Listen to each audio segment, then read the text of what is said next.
Hello everybody and welcome to another video by GreyElephant Gaming. My name is Tim Norris, aka GreyElephant, and today we're doing a how to play video on Empires of Zidal.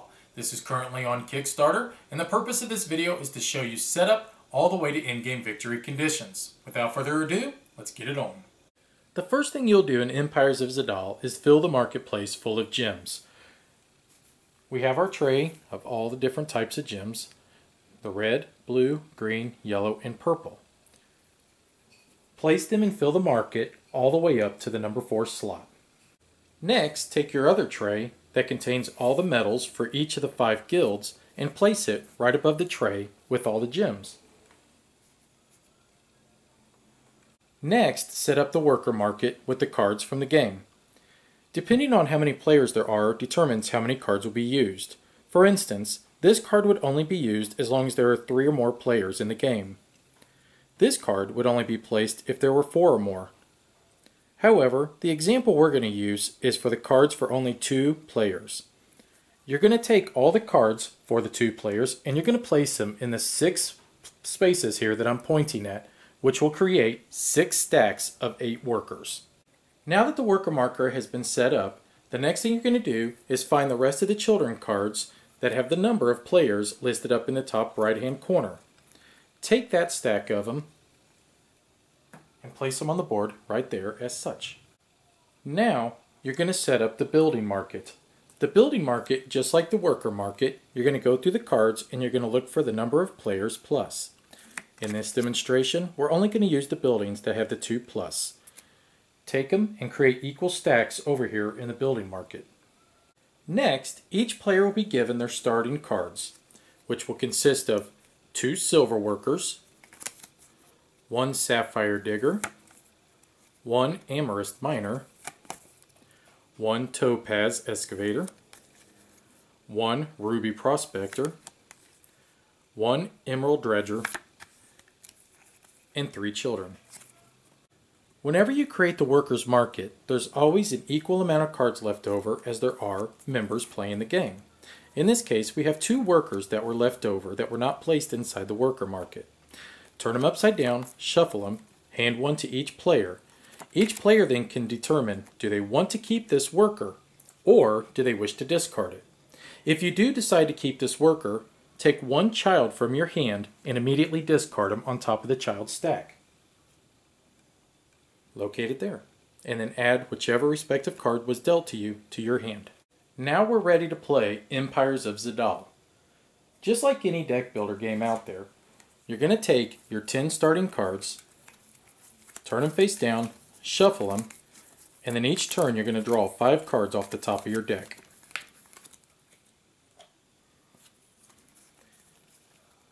Depending on what you draw will determine the actions you can take. Any of the characters that have the silver lining on them, those are resource workers. Take their cards, lay them down immediately, and you can gather whatever resources are listed on them from the earth. Everything in the center right here is considered the earth. Everything here is the market. That's very important to remember. So for instance, the silver worker here would give you 8 silver from the earth. Simply collect it and lay it in front of you as such. The sapphire digger would give you 2 sapphire pieces. Amethyst miner will give you 2 of those. And then you have the emerald dredger, and you can get 2 of those as well.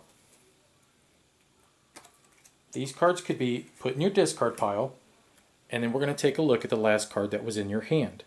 Now, there's several parts to this card, but we're not going to pay attention to these numbers at the top here at the moment.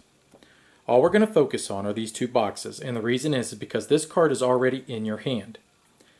You have your option or your choices to take either one of the actions listed in these boxes. However, up in the top left-hand corner tells you the cost that you're going to have to pay out of your hand to be able to take these actions. So for instance, the foot soldier for 3 silver can take 1 gem of your choice from any opponent. Or if you wish, you could pay more and you could take 2 gems of your choice from 1 opponent.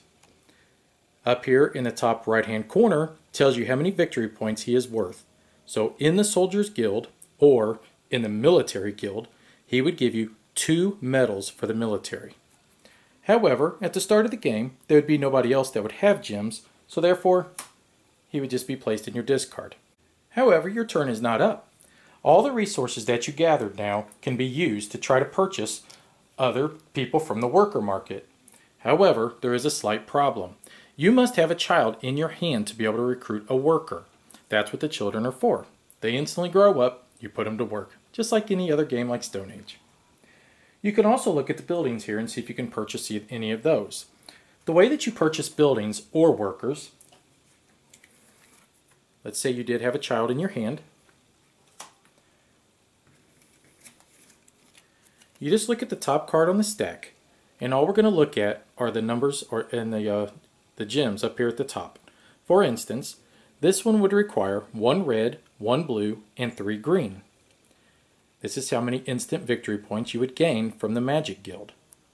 Down here would tell you what you would have to pay in order to gain 4 medals each time this card comes up into your hand. This tells you the name of the card itself. So, to be able to get 1 red, 1 blue, and 3 green, we would have to look at what we currently have. We have 2 greens. We do have a blue. However, we have no reds and we still need another green. That's where the market comes into play. You can purchase or sell gems in the market to be able to get the necessary gems that you need to be able to get the card you want. So for instance, if you wanted to, you could sell this purple one for 3. You could also sell this other blue one that you don't need for 3, which would give you 6 money out of the earth. Now you can use that money to try to purchase this other green that you needed for 4.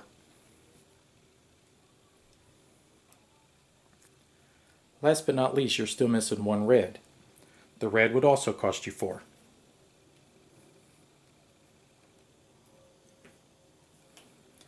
Now you just acquired all the gems necessary for you to be able to purchase this character. Now remember, this would not be possible unless you actually had a child drawn into your hand. Discard those back into the earth. Take this card, add it to your discard pile, revealing the next available card. The child that you had in your hand would be put back into the stack. However, it's important to remember that the very last action that you're going to take before you draw new cards is that you're going to take another child and add it to your hand. As such. Now, as you start acquiring more resources throughout the game, it's going to be possible for you to start acquiring buildings. Buildings, unlike workers, never get added to your discard pile or come from your hand. As soon as you purchase buildings, they are laid face up in front of you and typically will give you a permanent bonus throughout the game, or possibly they will affect the in-game scoring. Why don't we take a closer look at one of the buildings for a better example. Here's a closer look at the trading post. The trading post belongs to the Merchant Guild. Up here shows you the required resources in order to obtain the trading post. Now, all this text listed here pertains to adjusting the market prices and to be able to try to buy medals or victory points out of the earth to be able to be added to your supply.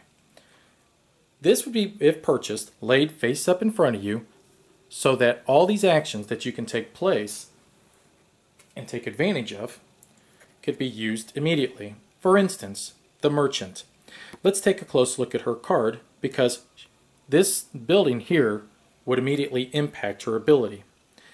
Right here it says that all gem purchases may be bought for a cost of 2 less, may only sell 2 gems. Down here it's quite the opposite, that you may sell for 2 more. So, what the building here would do for you, if you had this worker in your hand, is you would allow you to adjust them by 3 instead. So as you see, buildings will stack with cards to create a nice combo to effectively try to win the game. Other type of buildings allow you to draw more cards. For instance, the Entertainment Theater, draw 1 additional card every time an entertainment worker allows you to draw more cards. Once again, it's a pretty expensive building. However, you are gaining 1 immediate medal from this building. Here's a close look at one of the entertainers who would allow you to draw cards. Notice that you could draw 3 or 2 depending on which one of his actions you try to utilize. And some buildings, for instance, like the Business Guild here, which once again does belong to the Market Guild, would give you 1 bonus point for every 2 of the Market Guild medals that you possess at the end of the game. A great way to try to stack combos once again is to try to get as many of the same type of guild buildings along with the same type of cards in your hand. Now, one thing I want to show you too is what the numbers down here located on the bottom of the board and also on the sides are for. Certain characters, for instance, we're going to take a look at the Knight, that if you pay 2 red and 4 of the silver, you would instantly get 4 of the medals from the Military Guild. While active from the 1, draw 1 last card during your draw phase. So, in other words, he would instantly be placed in the number 1 slot as such. At the beginning of your next turn, the very first thing you would do is reduce him, or in other words, seems how he started at the 1, he would instantly be put in your discard pile. Sometimes it's important to have workers active here in the workplace, and the reason is it pertains to certain types of buildings. Once per turn, during your draw phase, you gain 2 of the medals from the Workers Guild or the Laborers Guild if you have 2 or more labor workers on active duty. Several of your laborers, the yellow cards, would be placed in these areas or these locations. That would put them on active duty. That would immediately then allow you, if you had this building, to try to gain more medals that you can use to win the game. You are allowed to peek at the next card underneath the pile of any stack. You're not allowed to go through the stacks, but for instance, if I wanted to see what the next worker could possibly be, I am allowed to peek at it. Then, there are certain cards that allow you to manipulate the piles. Remember, it's always important to take 1 child from the pile over here at the end of your turn and add it to your stack. Once that stack of children is gone, nobody draws any more children. If ever you run out of any type of medal here in the marketplace, well, that medal is just simply not available. And that is the trick of the game, to try to keep certain medals on hand at all times. Certain workers are going to require certain types of medals, and if the medals aren't available here, the only other way you're going to be able to try to get medals is through your cards themselves. The good thing about whenever you're missing medals here, for instance, let's say all the reds had been bought up at this point in time, and you had a couple of reds in your hand.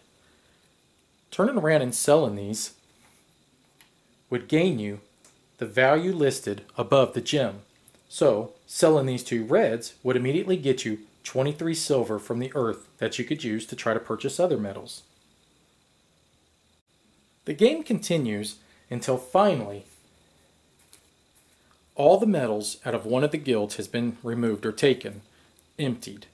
Once that happens, everybody adds up all their points, which is all their medals. Whoever has the most medals wins the game. Thanks for watching. The purpose of this video was to take you through setup all the way to in-game victory conditions of Empires of Zidal. Now, if you want my opinion of this game, by all means, go check out the GreyElephant quick video review. A little over 4.5 minutes. That's quick. But you're going to get the opinion of myself along with my wife's of what we think of this game. And if that's not enough and you still can't make up your mind and you need more, well, go check out the GreyElephant live video. You're going to see my wife and I go head-to-head, play an entire game in real time. Now, after seeing and hearing everything, if you like it, head over to Kickstarter. Support this game. That's the only way this game's ever going to be produced. Thank you for watching. Bye-bye.